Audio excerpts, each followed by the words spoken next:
Oh my god. What a mission when you don't have like proper shit set up. We seem quiet. Are we still on there? Hello. Hi guys. Welcome back to another podcast. It has been a right mission to get this far already. Oh my god. So, I don't know if I start off with a whinge or where I go from here. Oh my god. Obviously, I'm joined by my beautiful husband Russell as a guest. Oops. As a guest on episode 10 to kind of celebrate. So hi. Hi. I bet you're stoked to be here given the dramas that we've had already. Yep. I couldn't think of anything I'd rather be doing. So it was a case of, number one, as you can see, we're nice and cozy. Oh, this freaking mic, man. I don't think it's the mic. I think it's the stand. Yeah, it is. But why don't you pull it? It's all one unit. In closer.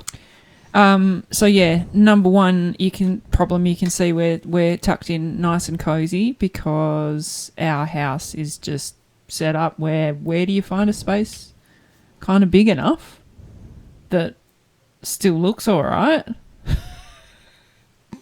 So we got that, and then I got that nailed, and then had a whole bunch of like audio problems where my interface only wanted me to allow to have one input, and obviously it's ideal to have two because there's two people, and that means I can actually alter things, which is a problem I had when I had Oceanique, my first guests. Anyway,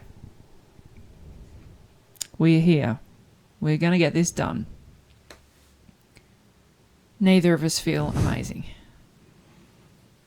And we're filming this one, which makes it even better. No, I'm fully stoked about that. I know. But I said that I would. Oh my God. I just realised we're wearing matching socks almost. Yeah, I saw that before. Oh, that's really cute. You didn't seem like you're in the right mind space to... Oh, that lightens my mood. I don't know if I show it online, but I got like orange and black, and he's got orange and black.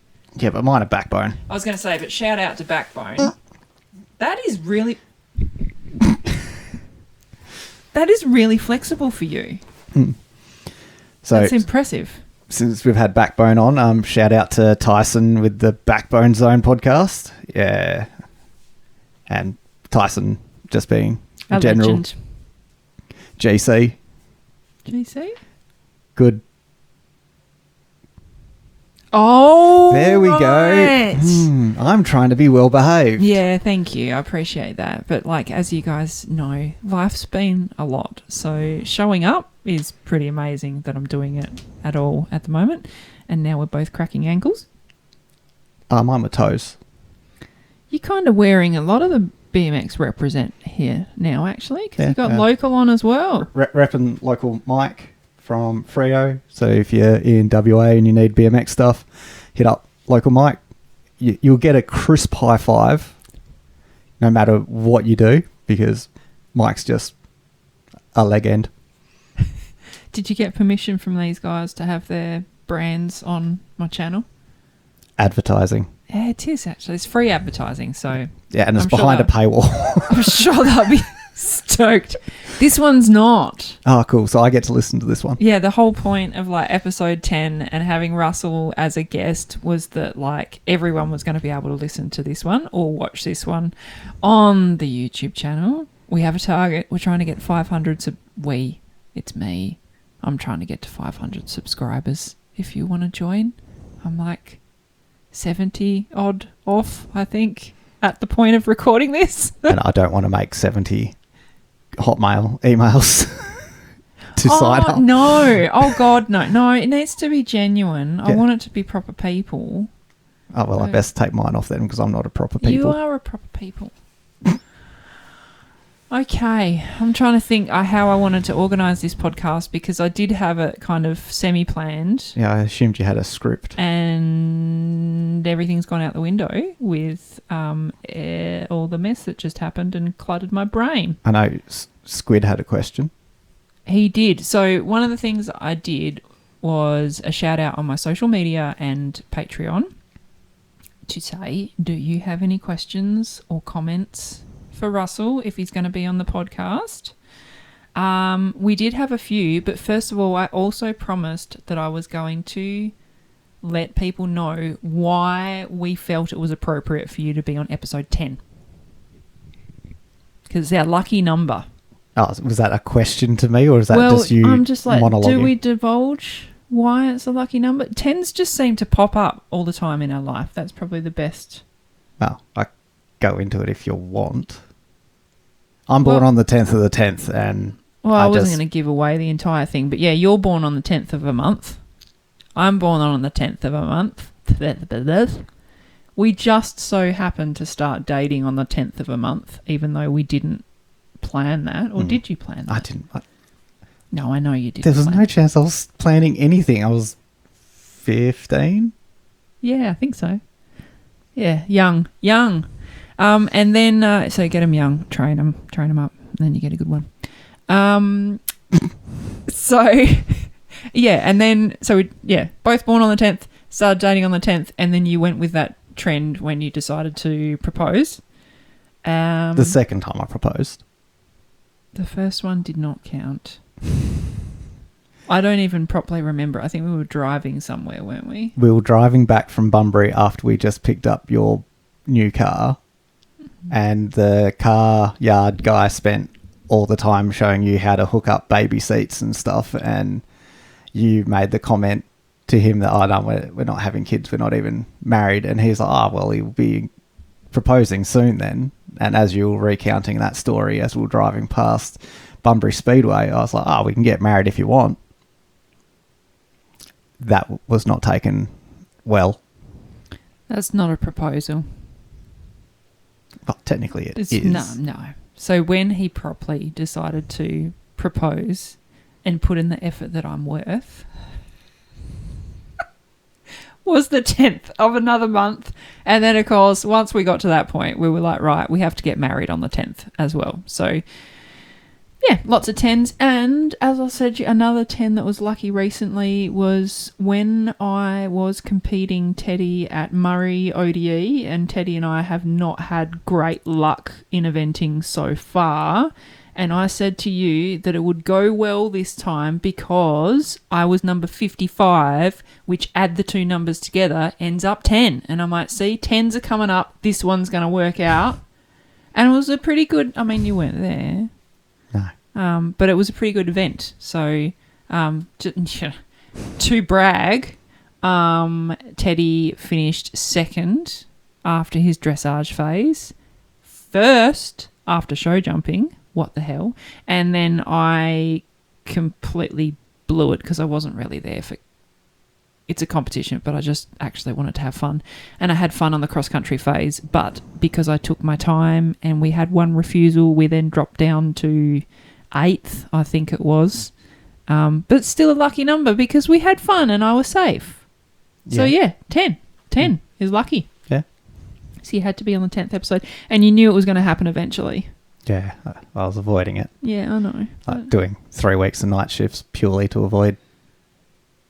Yeah, that made it tricky as well. That's why you did it, not. So what is it like being Russell the roadie? I mean, you're not at many events anymore, many gigs. No. That's just the way life is. Well, when I first started roadieing, I had a full head of hair, and now I'm completely bald. I had a goatee. Oh, you did? Yeah, I did. Yeah. And now I've got a beard that's more grey. A great big bushy beard. Yeah, and like I used to have like colour to my beard. Now it's just brown and grey. Yes. A lot of grey. Like if you could see my moustache, it is white. Matches your jumper. Yep. Yeah. Oh, give me a second. I'm going to check this computer is actually still awake and recording. Oh, it is. Oh, that's good, isn't it? Oh my God, my hip. Oh. Future Tracey's going to love editing out all those noises. Well done. What, you mean your old lady noises or just the noises from your mic stand? Both. Ah, Yeah. but this bit's going to get edited out anyway, so Maybe not. maybe. Ooh. All right. Yeah. So that's Russell the Roadie. You have been asked if you would do more Russell the Roadie vlogs in the future. I suppose you wouldn't be opposed to it if you actually were able to come to any events. Yeah, I could be up for that, but Yeah. I'm also very lazy. I don't think you are. I mean, there was a stage when I first started and Russell was at every single gig and had to be, otherwise I actually couldn't do it. I mean, my first one out of town at Settlers Tavern back in like 2008, 2009, somewhere there. Surely you remember that one. Yeah, That was... I remember you telling me to go in and tell Quinn that you're not playing this. Whoops, swears. Not doing this. And then I just turned around and said, nope, I'm not doing that. You're going in. You were a lot nicer about it than that. Yeah, I've lost that art now. No. And first tours up north as well, I still didn't have proper... I was still in a lot of pain and still had a lot of numbness problems from another horse riding accident in my legs. So you were designated driver because it wasn't really safe for me to do so. So you used up all of your leave. Mm-hmm. Multiple times. And then got to the stage where you're like, I am not doing this anymore, love. If you want to keep doing it, you're going to have to be a big girl and go out there on your own. And I did. And that's where she found friends. I do have friends. You do. And you've met some cool people through music as well. Oh, so. I have definitely met some cool people through music. Yeah. So, yes. And then even segueing on from that, I feel like there's a lot of gigs you've had to miss as well to be home to look after our fur babies because as they age, it's not been so easy to get people to just look after all of their high needs. And yeah, so that's what I tell myself, that these are the reasons and not that you don't want to come to gigs anymore. But it's also one of those ones, gigs tend to be on the weekends, and me being able to go do what I call Russell stuff tends to happen on weekends. So yeah, it's like, which is important. Yeah, if it was during the week, it's like, oh, do I go do a load of firewood in the middle of winter, or do I go to a gig with Tracey? It's like, I'll go to a gig with Tracey, but someone's still got to do firewood and all the things of life, all the crap life stuff. So an ideal, this wasn't on there, but now that I think about it, an ideal Russell, like a selfish Russell weekend, what's that look like for you? Let's go with the full Friday, Saturday, Sunday. What's that look like for Russell if he could have it? Like, I'm free to do whatever I want, or what we do currently? Whatever I want. Like, this is like, I mean, this is not like fantasy realm, but it's like within possibility. What does your perfect Sunday look like? Oh, well, my perfect Sunday, referencing Hot Fuzz for the second time of the episode, and we are only 15 minutes in. Well, it's the best movie, so... Oh, no, Shaun of the Dead's pretty good. It is now that I know that it's funny. But, yeah, anyway, with that kind of concept. Wake up fairly early in the morning, not Tracey early, so like Russell early, so around 6:30. Breakfast on the lounge with you, French toast, bacon, some lovely coffee, maybe some of that stuff that the girls got from Jess and Maddie from Ocean Ake. They got me coffee from Melbourne. I can't remember which brand it was. That had like candy canes on the front of it or something as well. It was like a Christmas blend. That was pretty bloody nice. So some of that. Probably watch some BMX crap on YouTube. So probably like Dennis Anderson or... Oh, I like Dennis. Yeah. He's a happy chappy. He is. And his writing's ridiculous. I know, but he makes it look so natural and just like really cool things without huge effort as well. And yeah, because like I don't want to segue down there too far, but like when I'm watching your BMX stuff and that, I like people who make it look like fluent and dancey to me. Like they can do really cool stuff, but people like that really throw their bike around, I know that they can do some really cool stuff, but it just looks kind of like hard, I guess. And it's really cool to watch people who look natural. Oh, but then you got like people like Jamie and Jay from Perth who are renowned for throwing themselves off roofs and stuff. I can't recall if I've watched much of them. I should find, can't remember which video, it's DVD it's in, where Jay does a rail hop over the stairs at Bunbury Centrepoint car park, goes from the top level to the bottom level over the stair set. It's pretty mad. But yeah. Sorry, future Tracey. So yeah, watch some BMX crap. Maybe that'll work. Make sure my car has my bike loaded and all of the miscellaneous tools that I need for go bike riding.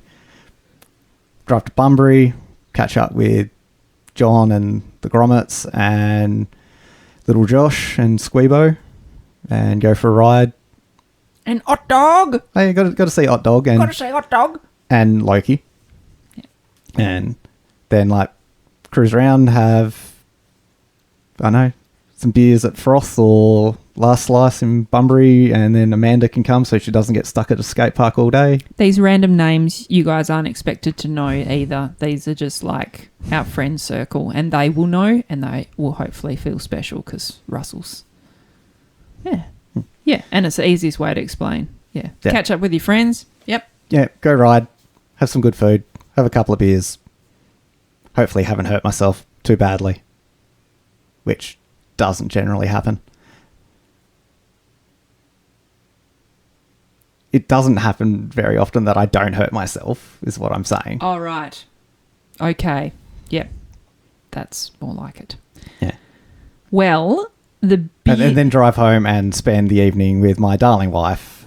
So, and normally she gets home from the farm at like 7:30 at night, so I've got plenty of time to get home. I've done really well at getting home by like between 6:30 and 7 o'clock at the moment, now that it's winter. Yeah, I was about to say, as soon as the sun is up longer, you will be there longer. Sun's up, got to be getting work done. It's ingrained. Cool. Yeah. So, stemming on from that, there's a couple of questions here. Mm-hmm. Let's go with the food thing first. You're going to go for a pizza or surf and turf if they're your two choices? And does that change if you're having a Russell BMX weekend or if you're at a gig? Yeah, it would change. Okay. Like BMXing, I'd probably just go pizza. Yep. Not that we do it, but if we went out for a date day and there was an option for... God, I don't know when we've ever done that for... We got hit by a truck last time we did it. Yeah, it's not a good track record. We just don't. Yeah, if we were going out for something, I'd go surf and turf like that cool one that I had from Settlers. Yeah, that was pretty good. Joy. Yeah. You got well fed when you came to my gig at the river as well. Like Margs has got a pretty good track record for having good food at those gigs. They do. Yeah. Okay. And good beers on tap too. All right, so that's that one.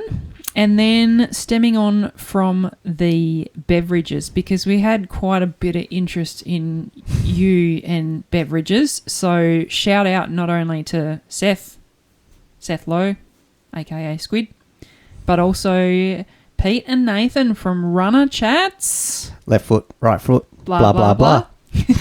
Another bunch of legends from Perth. No. No. They're Melbourne, you muppet. I know. I'm so sorry. I always think of you guys as being like my local friends because like you feel like you're just there, you know?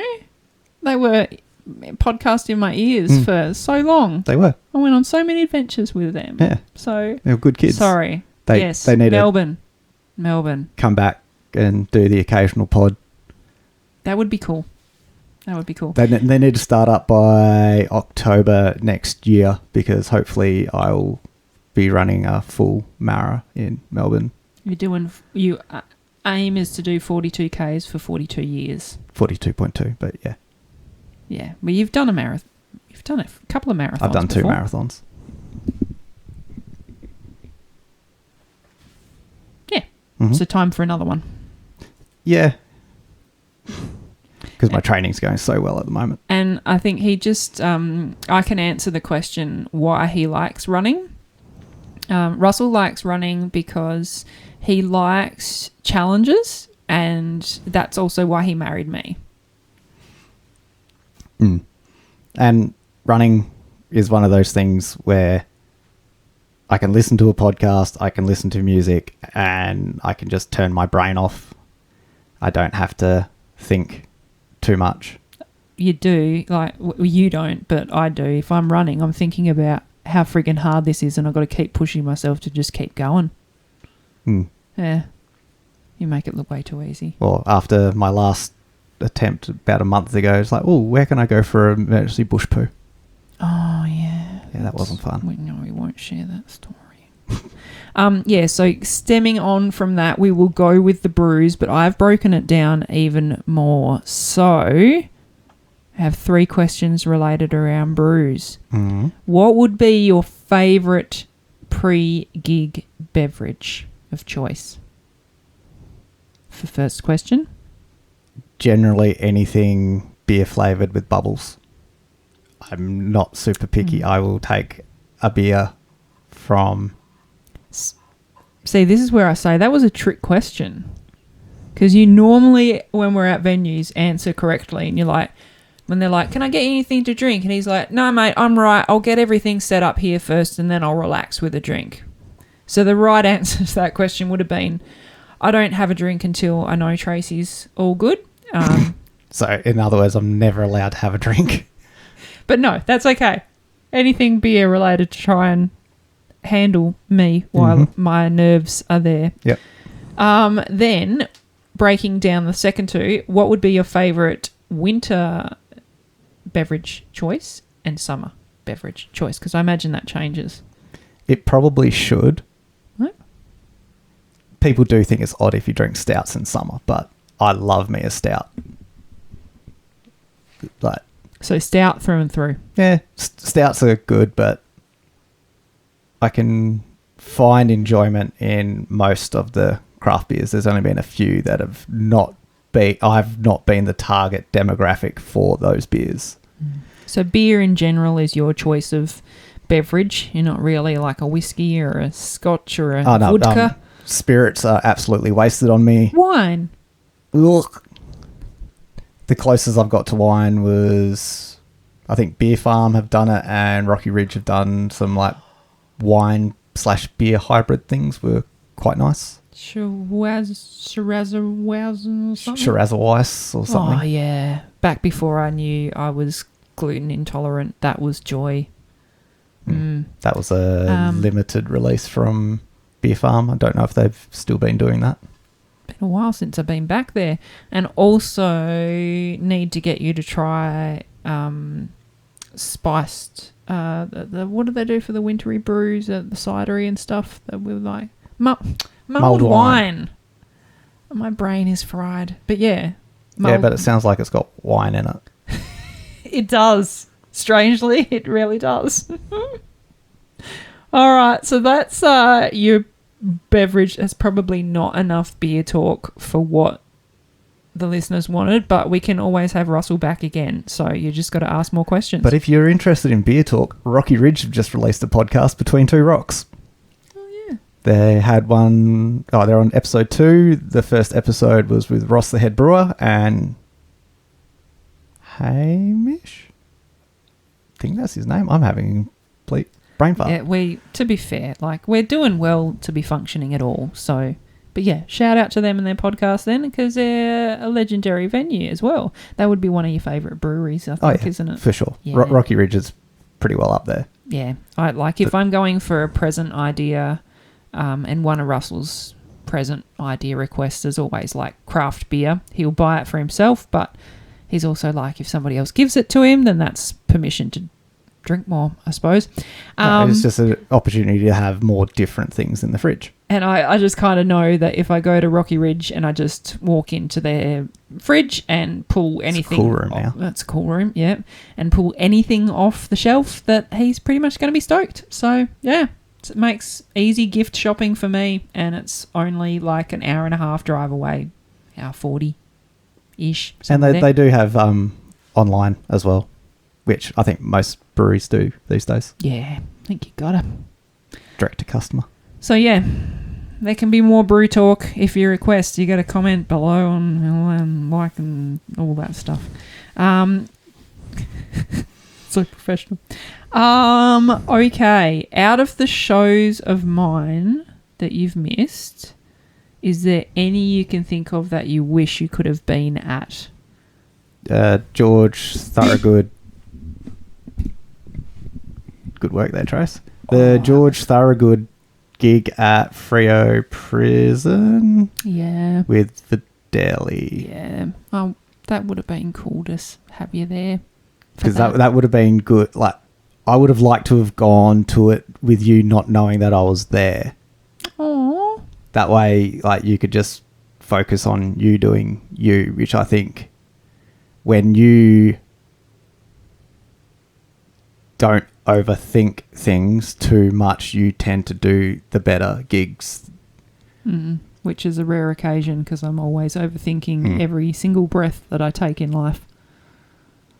So just be asthmatic and you don't worry about breathing. And yeah, that was a cool gig and cool venue and would be the biggest sound probably. So yeah, it would have been cool to have you there. Yeah. I think I was working.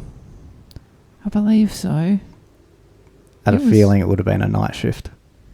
Yeah, because I think you'd actually been at the Blues Festival because it was the same weekend as that. I'm slurring my words. I think you'd actually gotten up to come into town and help me because I had a really quick time frame to get out of the show at the Repertory Club at the Blues, get the car loaded and get on the road and get up to Freo for the sound check. So I think you'd actually gotten up from night shift early, come in, help me pack the car, seen me off, and yeah, then couldn't even make the big gig. So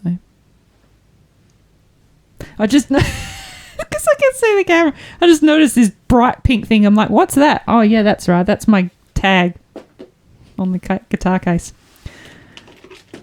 All right. That's going to be so noisy. Okay, and now I've got to watch because the camera will reset shortly. I might even reset it now, actually. 2 seconds. Pause. More old lady noises that you got to cut out? Yeah, more old... I hope this podcast is semi-good for you guys. I know that I am just not my best. Oh, no, it's got nothing to do with you. It's the terrible person that you have. It is not. It is not. You're the only saving grace to this podcast, I reckon. Nah. Ooh, do you happen to remember the first time you ever saw me play music? No. It would have been in high school, I presume, at one of the... Were you not even there for those like little lawn gigs that the school put on? Probably not. Was Dill at it? I can't remember. Because it's too long ago. If Dill wasn't there, there was probably a good chance that both Dill and I were wagging. Yeah, I don't recall. That's just too hard to... Like, you knew I was I played music, I suppose, because we were in the same friend circle, and that 2002 Dill that was mentioned was a friend of mine as well. We went to school together. That was a long time ago. Long time, yeah. Yeah, don't know. Can't answer that one. Technically, it was 2001. Well, that was when we met and became friends. Yeah.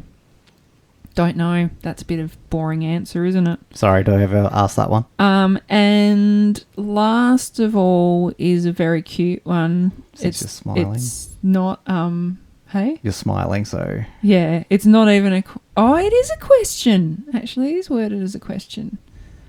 And I will mention the name as well because it makes it more meaningful to you. And it was Brandon asking, can you take me to my next gig, please? No, Brandon.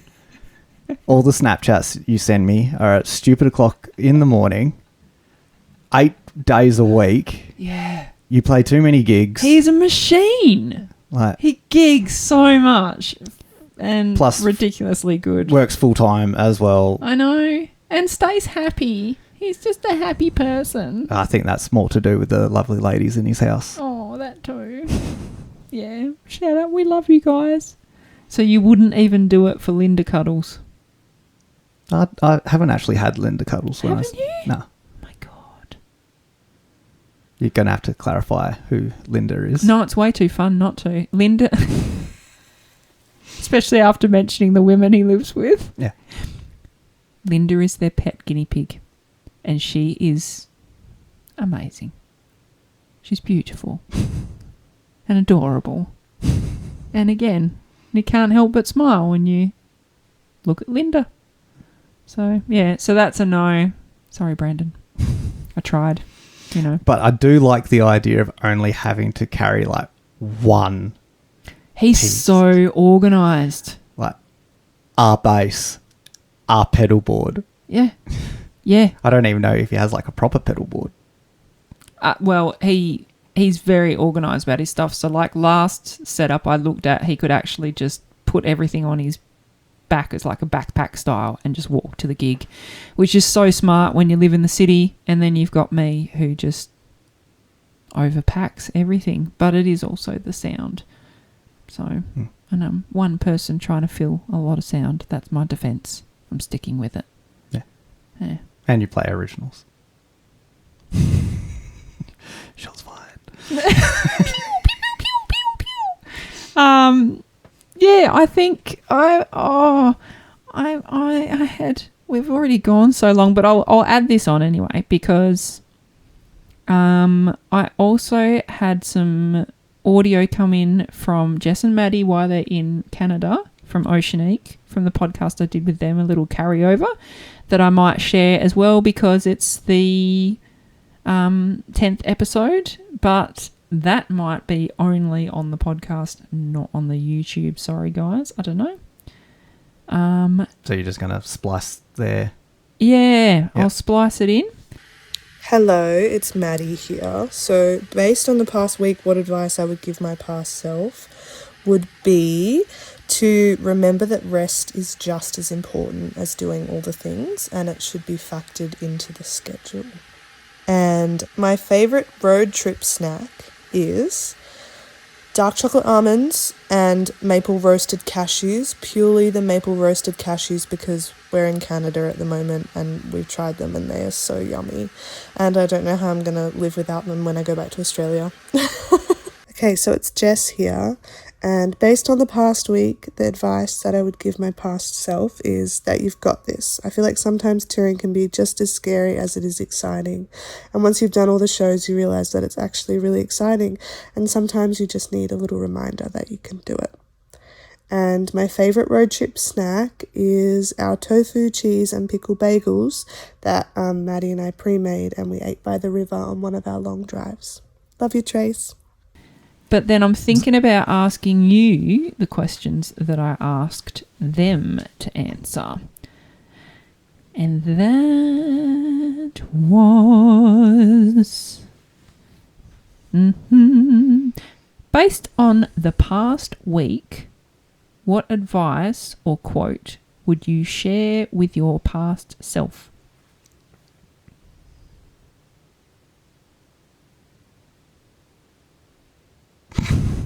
I'm just going to insert like one of those little blue circle thinking things that the computers have. You're like, I don't know. I don't think. And I certainly don't think about the past. I just keep going. That is my strategy of coping. Well, just trying to think what happened in the last week. I was working night shifts in the smelter, so drink lots of water and electrolytes. And then I've been on days off, and the only thing I could think of that I would advise myself would be buy more jumpers so you don't have to run in the same jumper 2 days in a row. That I assume smells, because I hate running in the cold. It's so weird. It's been beautiful weather. There's no need for a jumper. But anyway. It's been horrible. Okay. So that's your advice. And has there been a snack of the week for you? Or is there one you've been like dreaming about having? Like, what's your like go-to snack? Well, I did just buy 2 blocks of that coconut. Oh, Whittaker's coconut chocolate. Oh my God. That's a snack? That's a dessert. That's a snack. I could quite easily eat both blocks of those chocolates now. Okay, that's Russell's snack. There you go. Just chocolate. Yeah. And I don't know if I answer my... I'm going to leave my 2 truths and a lie, I think. Do you think I carry it over another week? Because I haven't answered the ones from last week that was like, which was the lie. You can answer it this week. Do it this week? Yeah. And then what? Start next week with a fresh set of 2 truths and a lie. Yeah, because I'm assuming you haven't got them ready to go. I do have... I think I do have more, but... Okay. I will answer these ones. Oh, yeah, no, I do have 3 others. Oof, they're brutal. That could be funny, but... Okay. 2 truths and lies. So 3 stories last week, and I'll answer which ones are true and which was a lie as I go. So story number 1 was... It was all tour-related ones, by the way. Related to touring with my caravan back in the day. My beautiful Dora the Explorer. Anyway, so story number 1 was I forgot to secure the pop top on the roof and tore part of it off when a road train went past me. That was... The lie. That was a lie. That was the lie. I have seen the unfortunate ending to other people doing that. But I am pretty OCD when it comes to me doing anything in life, about to hit the road. So like I was very good about like triple checking that and then doing my little walk around the outside and check that everything's all good and everything's good at the hitch, and pretty, no matter how rushed I was, I'm pretty good. I don't want to one day jinx myself, but I'm pretty good at looking at all that stuff. So that was the lie. The next one was that I broke one of the caravan springs 430 kilometres away from any repair centre. That was true. So I was on my way into Monkey Mire, and I'm guessing that I'd probably...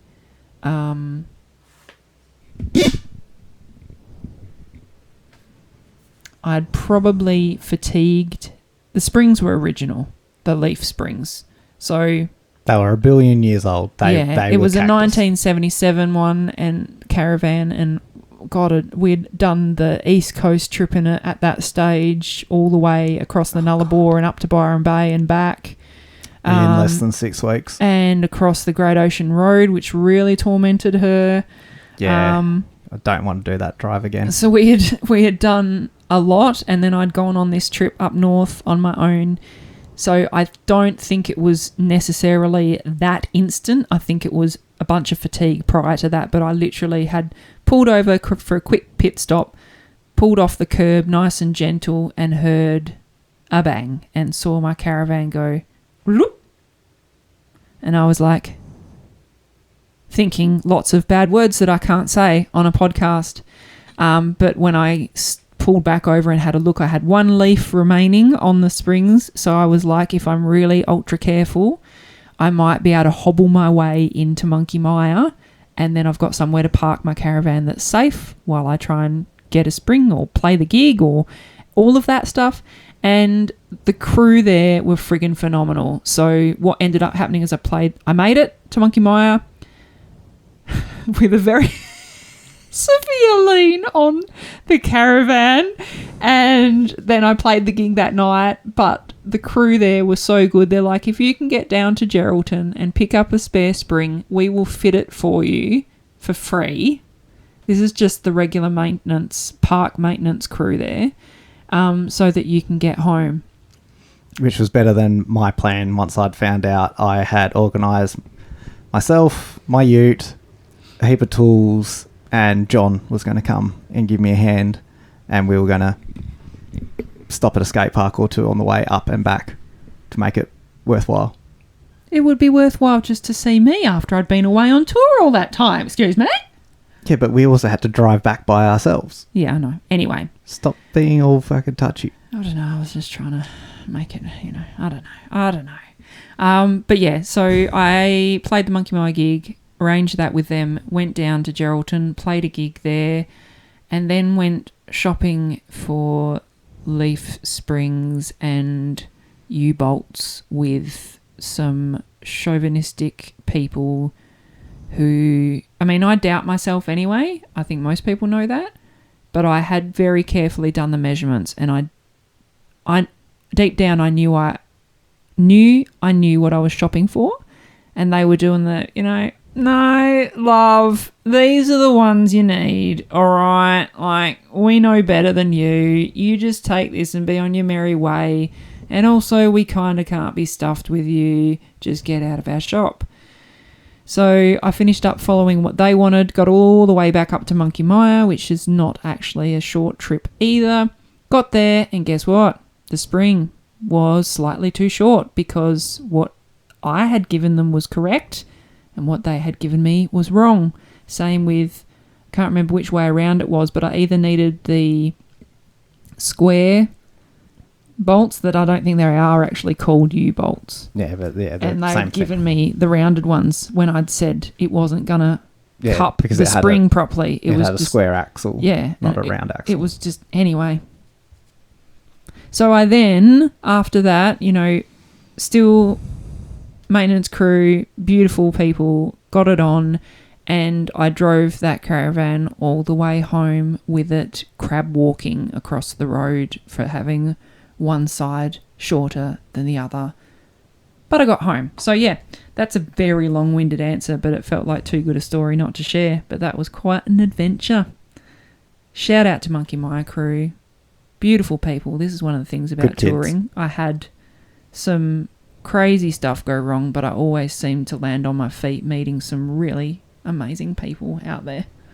So yeah, that's nice. The last story was that I punctured a tyre and didn't have a good spare, so I had to use the compressor to limp the caravan 200 kilometres into the next town.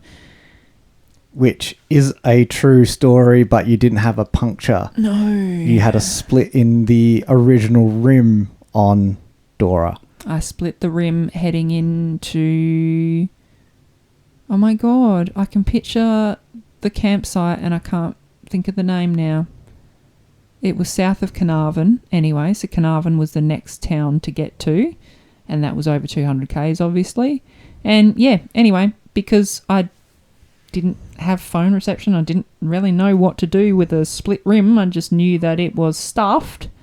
I had the idea, used the compressor that you'd given me, thank you. Mm-hmm. Just kept pulling over, pumping the tyre up, and got my way into town and got a new rim and new tyre.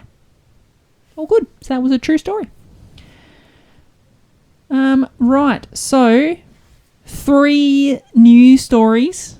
This is a very long podcast. I'm sorry, everyone. It's the 10th episode. This is a short podcast. I listen to podcasts that are like 2.5 hours long. If you are still here, this is another... I did have 3 more injuries written down, and there's been a lot of injuries. So since I've already got them written down, we might as well go with them, which was the theme of the very first 2 truths and a lie that I did. But this time, 3 stories, 2 truths and a lie. I've just lost it. Where did you go? Where did you go? Cut this out, Tracey. Okay. Here we go. Story number 1. I once tore the rope. Story number 1.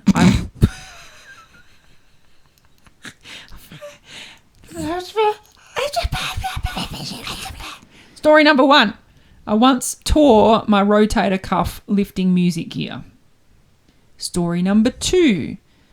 I once broke the bones in my foot when a horse jumped onto it. Story number 3. I had a brain injury which left me temporarily unable to actuate pitch. They are the 3 stories for this week. 2 of those are real. One of them's a lie. I reckon you know which is which, so don't say. Anyway, this has been a very long-winded podcast, a very dramatic one with lots of things going wrong, like this mic stand that I have to hold. But thank you for being tolerant and of me always and coming on and doing this with me. No worries. I'll wait for my payment. Rocky Ridge, I better come and see you guys soon then. And thank you guys if you made it this far through the podcast. And thank you to my Patreon subscribers who have helped me get to 10 episodes. And let's hope there's a lot more to come. Yeah, I should probably do my spiel if you want to join us on Patreon and all that, but I'm not salesy. But yeah, if you do want to support my music in any way, then subscribing, interacting, and just being there. I'm just grateful that and still blown away that people care. So thank you. That's about the depth of my sales pitch. So good. So good. All right. Thank you, guys. I'll see you next time. Bye-bye. Toodle pips. Oh, God almighty.